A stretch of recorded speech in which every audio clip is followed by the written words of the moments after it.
আপনি খুব ভালো একটা স্টার্ট পাইছিলেন ওই শটটার পরে আর কি একটু কলাপস হলো, যদি না হয়তো স্কোরটাকে আরেকটু বড় হতো।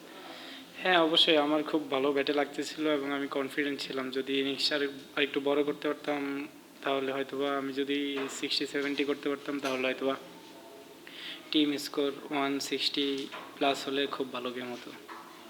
বলাররা খুব মানে খেলাটা শেষ হওয়ার পর্যন্ত আনতে পারছে, এটা তাদের ক্রেডিট অবশ্যই। আপনার যদি একটু আফসোস লাগতেছে কিনা যে একটু রান আর একটু বেশি দিতে? অবশ্যই আফসোস তো থাকবেই, কারণ আমরা কিন্তু দুই টিমেই এখন টপে আছি। আমরা যদি এই ম্যাচটা জিততে পারতাম তাহলে হয়তো বা নাম্বার ওয়ানে শেষ করতে পারতাম। সো এখন আরেকটা ম্যাচ আছে আমাদের, আমরা লুক ফরওয়ার্ড দেখি নেক্সট ম্যাচটা যদি জিততে পারি তাও আমরা 1-2-তেই থাকবো।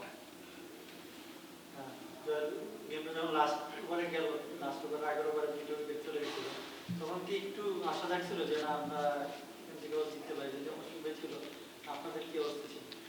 না, আমরা চেষ্টা করেছি যে শেষ পর্যন্ত নিয়ে যাওয়ার গেমটাকে, যেন যত লম্বা করা যায়। এখানে রান রেটেরও কিছু ক্যালকুলেশন আছে, সো আমরা চেষ্টা করেছি যত লং করা যায় একদম শেষ ওভারে গিয়ে শেষ করার।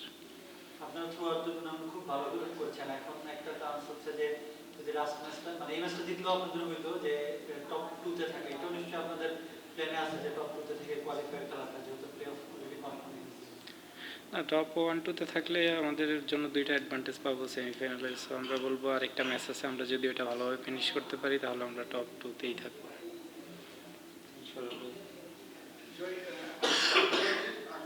যে ব্যাটিংটা আর কি শেখ মেহেদীর টানা 300 ওটা কি মোমেন্টাম চেঞ্জ করে দিয়েছে কিংবা ম্যাচে টার্নিং করে দিয়েছে?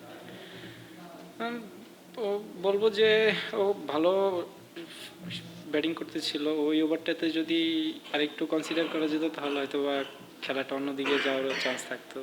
ও হয়তো বা ওই ওভার অফ স্পিনার দেখে রাইট হ্যান্ডি ব্যাটসম্যান টার্গেট করেছে আর কি।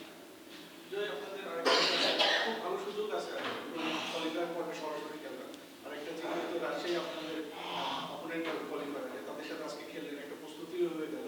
সব মিলিয়ে কেমন মনে করেন প্রতিপক্ষ হিসাবে এবং কোয়ালিফায়ারে ফাইট দিয়ে আপনারা সরাসরি ফাইনালে যাইতে পারবেন কিনা, বা এই ধরনের একটা প্ল্যানিং তো নিশ্চয়ই আছে, টিম হিসেবে অপোনেন্টকে কেমন? না দেখেন, ও রাজশাহীর সাথে আমরা একটা ম্যাচ কিন্তু সিলেটে জিতেছি। আজকের ম্যাচটাও খুব ভালো ক্রিকেট হলো। সো আমরা বলবো আমরা যদি ভালো পারফর্ম করি মাঠে, অপোনেন্ট যে কেউ হোক না কেন ভালো খেলা হবে। রাজশাহী ভালো টিম, আমরাও ভালো খেলতেছি। Thank you.